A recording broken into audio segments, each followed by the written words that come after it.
మిథున రాశి వారి పేరు మీద గవ్వల శాస్త్రం చూద్దామండి. గవ్వల శాస్త్రాన్ని లఘుట ప్రశ్న శాస్త్రం అంటారు, చింతామణి శాస్త్రం అంటారు. 9 గవ్వలు 3 సార్లు వేసి వాటిని లెక్కబెట్టి చూద్దామండి. జూలై 1వ తేదీ నుంచి 31వ తేదీ వరకు ద్వాదశ రాశుల్లో 3వ రాశి మిథున రాశి వారి జ్యోతిష్యం భూత భవిష్యత్తు వర్ధమానం ఎలా ఉందో, ఆరోగ్య బలం, ఇంటి బలం, కుటుంబ బలం, ధనయోగ బలం చూద్దామండి. 9 గవ్వలు 3 సార్లు వేసి వాటిని లెక్కబెట్టి చూద్దామండి. మిథున రాశి వారి జాతక బలం.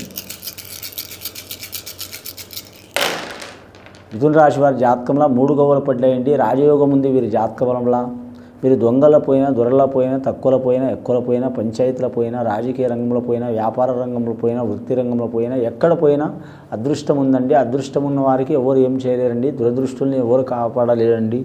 ఈ రాశివారి జాతకంలో చూడాలంటే మాత్రం ఆదాయం 11 ఉంటుంది, ఖర్చు 11 ఉంటుంది, లక్కీ నెంబర్ 5 ఉంటుంది. బుధవారం చాలా మంచిది. మీరు అన్ని వస్త్రాలు ధరించవచ్చు. అందులో లేత వస్త్రాలు చాలా వరకు మంచిది. డార్క్ వస్త్రాలు ధరించాలంటే పసుపచ్చని వస్త్రం కానీ, ఆకుపచ్చ వస్త్రం కానీ ధరించడం చాలా వరకు మంచిది, స్త్రీలు పురుషులు.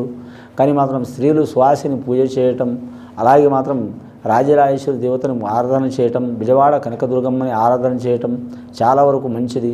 అలాగే వీరి జాతక బలంలో చూడాలంటే సుబ్రహ్మణ్యేశ్వర స్వామిని ఆరాధన చేయటం, ఆంజనేయ స్వామిని ఆకుపూజ చేయటం చాలా వరకు మంచిది. బాలలు బాలికలు ఆంజనేయ స్వామిని అలాగే విఘ్నేశ్వరుని ఆరాధన చేయటం చాలా వరకు మంచిది. వ్యాపారస్తులు శ్రీ వెంకటేశ్వర స్వామి సందర్శనం చేయటం చాలా వరకు మంచిది. ఎన్ని వారాలు సందర్శనం చేసినా అన్ని వారాలు మంచిది. గంటల పూజ చేయాలని ఏం లేదండి, కొన్ని నిమిషాలు పూజ చేసినా పర్వాలేదు.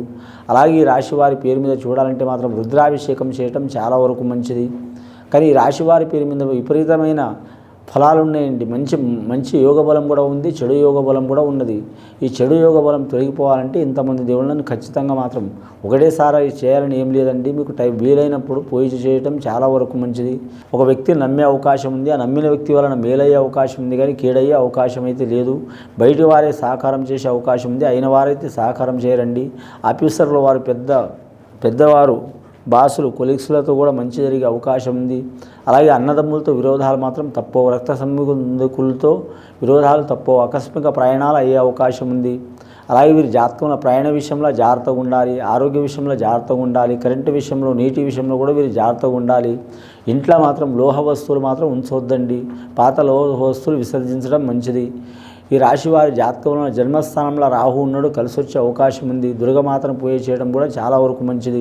అన్నదానం, గోదానం, భూదానం, సువర్ణదానం, వస్త్రదానం సద్బ్రాహ్మణులతో చేయిస్తే చాలా వరకు మంచి ఫలితాలు కలుగుతాయండి. ఈ ఆషాఢ మాసంలో ఇది విని చూసి ఆచరించే వారికి చాలా వరకు మంచి ఫలితాలు కలుగుతాయండి. శుభం భూయాత్.